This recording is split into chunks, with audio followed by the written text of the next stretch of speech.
બળે છે. હવે આગળની પંક્તિઓ જોઈએ.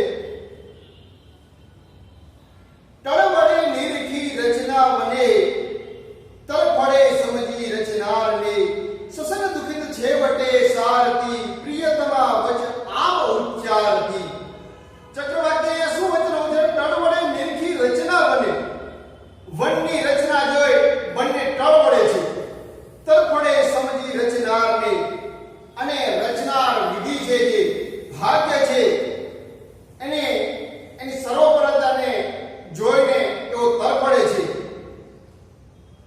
શ્વસન દુખિત છેવટે સારથી, પ્રિયતમા વચ આમ ઉચ્ચારથી.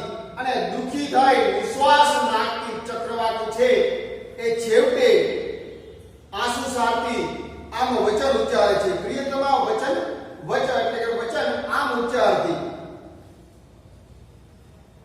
હવે આગલી પંક્તિઓ જોઈએ. પાષાણોમાં નહીં નહીં હવે આપણે નાથ રહેવું, શાને આવું નહીં નહીં રે આપણે નાથ સેવું. ચાલો એવા સ્થળમય વસે સૂર્ય જેવા સદેવ, આનાથી કઈ અધિક હૃદય આંદ્રજા હોય દેવ. અહીંયા ખૂબ જ સરસ મંદક્રાંતા છંદ છે. પાષાણોમાં નહીં નહીં હવે આપણે નાથ રહેવું. પાષાણ એટલે પથ્થરમાં. અહીંયા ચક્રવાકને કહે છે કે હે નાથ, પાષાણોમાં આ પથ્થરોની વચ્ચે, આ પર્વતોની વચ્ચે આપણે હવે નથી રહેવું. શાને આવું નહીં નહીં રે આપણે નાથ સેવું. શા માટે આમ સેવું? શા માટે આવું દુઃખ આપણે સેવું? ચાલો અહીં આપણે નથી રહેવું. ચાલો એવા સ્થળમય વસે સૂર્ય જેમાં સદેવ. ચાલો આપણે એવા સ્થળે જઈએ જ્યાં સૂર્ય સદાય રહેતો હોય, રાત્રિ આવતી જ ન હોય, સૂર્ય સદાય રહેતો હોય એવા સ્થળે આપણે જઈએ. આનાથી કઈ અધિક હૃદય આંદ્ર જ્યાં હોય દેવ. અને જ્યાં દેવ એટલે કે નસીબ આનાથી પણ ભીનું હોય, શુષ્ક નહીં પણ સૂકું નહીં, પણ આનાથી આપણું નસીબ જ્યાં ભીનું હોય, ત્યાં સૂર્ય સદૈવ રહેતો હોય, ત્યાં ચાલો આપણે જઈએ. આપણે હવે આ વિરહની વેદના સહેવી નથી. પ્રબળતા અટકી ગઈ એ અહીં, અધિક ધીરજ ધારી શકી નહીં. થઈ નિરાશ હવે લલના રૂવે, મૃદુલ પીછ થકી પ્રિય તે રૂવે. પણ હજી દિન શેષ રહ્યો જરા, નજર ફેરવી જોઈ બધી ધરા. પ્રણય વીર લઈ સ્થિરતા કહે, અગર જો રૂજ અંતરમાં શહે. અહીંયા શું છે? પ્રબળતા એટલે કે બોલતા હવે આ ચક્રવાકી છે અટકી જાય છે આટલું બોલતા. અધિક ધીરજ ધારી શકી નહીં, અને વધારે ધીરજ એ ધારી શકી નહીં. થઈ નિરાશ હવે લલના રૂવે. લલના એટલે ચક્રવાકી. લલના એટલે સુંદર સ્ત્રી, પણ અહીંયા ચક્રવાકી માટે શબ્દ વપરાયો છે કે આ ચક્રવાકી છે એ વધારે ધીરજ ધારી શકી નહીં, અને હવે એ રડે છે. મૃદુલ પીછ થકી પ્રિય તે રૂવે. અને પ્રિય છે એટલે કે ચક્રવાક છે એ પોતાના કોમળ પાકોથી એના આંસુને લૂવે છે. પણ હજી દિન શેષ રહ્યો જરા, નજર ફેરવી જોઈ બધી ધરા. પણ હજી દિન એટલે કે દિવસ થોડોક હજી રહ્યો છે, અને ચારે બાજુ નજર ફેરવીને જુએ છે.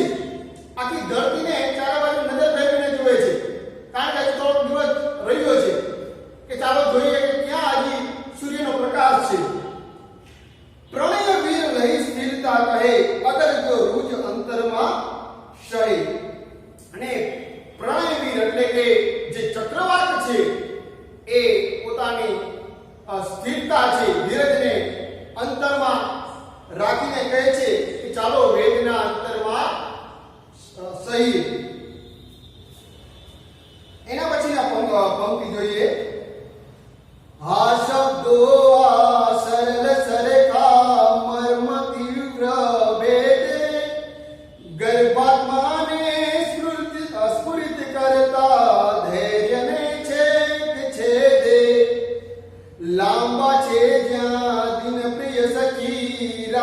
રાત્રિએ દીર્ઘ તેવી આ ઐશ્વર્યે પ્રણય સુખની હાય આશા જ કેવી. અહીંયા શું કહે છે કે આ શબ્દો આ સરળ સરખા મર્મને તીવ્ર ભેદે કે આ શબ્દો છે સરળ છે પણ મર્મને તીવ્ર ભેદનારા છે. ગર્ભાત્માને સ્ફુરિત કરતા ધૈર્યને છેક છેદે અને મારા અંતરાત્માને પ્રગટેલી ધીરજને શામ વિંધી નાખી છે. અહીંયા ચક્રવાકે જ્યારે કીધું ને કે જ્યાં દિવસ લાગતો હોય ત્યાં આપણે જઈએ ત્યારે ચક્રવાક્ય છે કે આ તમારા શબ્દો છે સરળ છે, મર્મને ભેદનારા છે, પરંતુ તે અંતરાત્માની ધીરજને પણ વિંધી નાખનારા છે. કારણ કે આવું શક્ય જ નથી. લાંબા છે ત્યાં દિન પ્રિય સખી રાત્રિએ દીર્ઘ તેવી. અહીંયા ચક્રવાકને કહે છે કે જ્યાં દિવસ લાંબા છે ત્યાં રાત્રિ પણ લાંબી હોવાની.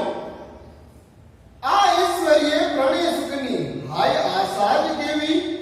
અહીંયા શું છે કે આ ઐશ્વર્ય સંસારમાં સુખની આશા છે ઠગારી છે. અહીંયા આશા કેવી? અવરે કાંઈ ઉપાય હવે નથી વિરહ જીવન સહરીએ મથી. અહીંયા ગહનમાં પડીએ દિન દેખતા નયન મીચી કઈ દઈ એકતા. અવર કાંઈ ઉપાય હવે નથી કે વિરહ દુઃખનો જીવનનો અંત લાવવા માટે અહીંયા હવે સિવાય કોઈ ઉપાય રહ્યો નથી આપણા માટે. અવરે કાંઈ ઉપાય હવે નથી વિરહ જીવન સહરીએ મથી. અહીંયા વિરહના દુઃખનો અંત લાવવા માટે સિવાય કોઈ હવે બીજો ઉપાય રહ્યો નથી. અહીંયા ચક્રવાકી નક્કી કરે છે કે હવે મૃત્યુ આપણે એ જે છે એ આપણા વિરહ દુઃખનો અંત આણી શકે.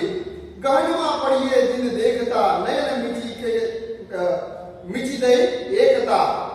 આપણે બંને દિવસ દેખતા આંખ મીચીને એક સાથે આંખ મીચીને આપણે ગહન મૃત્યુની ઊંડી ખીણમાં આપણે પડીએ કે આપણે આપણા જીવનનો અંત લાવી દઈએ. અહીંયા એવું બંને ચક્રવાકી નક્કી કરે છે કે હવે આ દર્દનો વિરહ સહન થતો નથી, ચાલો આપણે આંખ મીચી દઈએ અને મૃત્યુની ઊંડી ખીણમાં પડીએ. હવે આગળની પંક્તિઓ જોઈએ.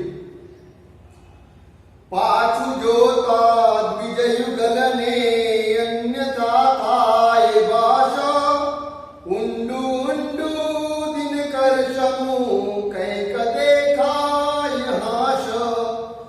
આહા અવર દુનિયા ધન્ય એમ બોલતામાં નીચે ઉતરી પડતું વૈગતી દંપતી ત્યાં. અહીંયા શું કહે છે કે પાછું જોતા દ્વિજ યુગલને અન્યથા થાય ભાષા. હવે અહીંયા પોતે મૃત્યુની ઊંડી ખીણમાં પડવા માંગે છે. જ્યારે નીચે મૃત્યુની ઊંડી ખીણમાં પડે છે ત્યારે પાછું જોઈને એ દ્વિજ યુગલ બંને યુગલ છે ચક્રવાકી પાછું વળીને જોવે છે તો એને કંઈક આભાસ થાય છે, ભાસ થાય છે. ઊંડું દીર્ઘ સમૂહ કંઈક થાય હાસ. અને ઊંડે સૂર્યપ્રકાશ જેવું કંઈક એને દેખાય છે.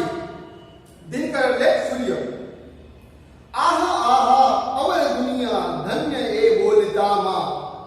અહીંયા શું છે કે આહા આ બીજી દુનિયા ધન્ય છે.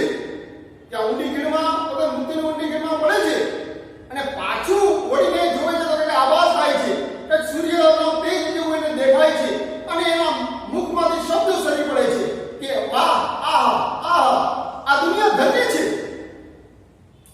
નીચે ઉતરી પડતું વૈગતી દંપતી ત્યાં. અને આટલું બોલતા એ દંપતી ચક્રવાક અને ચક્રવાકી ત્યાં વેગથી નીચે ઉતરી પડે છે.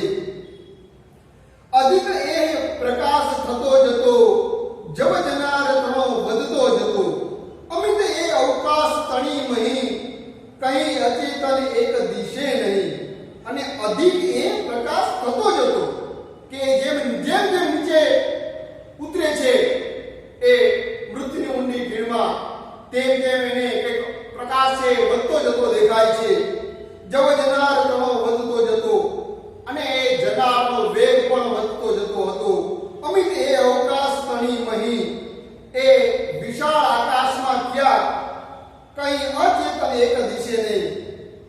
ક્યાંય તેને અચેતન જણાતું નથી. અચેતન એટલે કે નિષ્પ્રાણ જણાતું નથી. બધું પ્રાણમય, બધું જીવંત એને દેખાય છે. દીકરીઓ, અહીં આપણે સંપૂર્ણ કાવ્યને અંતમાં જોઈએ તો અહીં ચક્રવાક અને ચક્રવાકીને કવિએ મનુષ્ય પ્રેમની મૂર્તિ રૂપે કલ્પના કરી છે. અહીંયા શું છે? ચક્રવાક અને ચક્રવાકીને દેવ યોગે, નસીબ યોગે કોઈ શ્રાપ હતો, જેથી એ દિવસના તો એ પ્રાણી સુખ માણી શકે, પરંતુ રાત્રિ થતા જ બંનેને એકબીજાથી અલગ થવું પડે છે, જુદા થવું પડે છે. આ વિરહ વેદના તેમનાથી સહન થતી નથી. એટલે ચક્રવાકી છે એ ચક્રવાકને કહે છે કે ચાલો હે પ્રિયતમ, હે ચક્રવાક, ચાલો આપણે એવી દુનિયામાં જઈએ કે એવી જગ્યાએ જઈએ જ્યાં દિવસ લાંબો હોય, જ્યાં સૂર્યપ્રકાશ રહેતો હોય, તેજ રહેતું હોય, એવી દુનિયામાં જઈએ કે આપણે વિરહ સહન કરવો ન પડે. ત્યારે ચક્રવાક એને સમજાવે છે કે હે ચક્રવાકી, એવું અશક્ય છે, અને જ્યાં દિવસ લાંબો છે ત્યાં રાત્રિ પણ લાંબી જ હોય.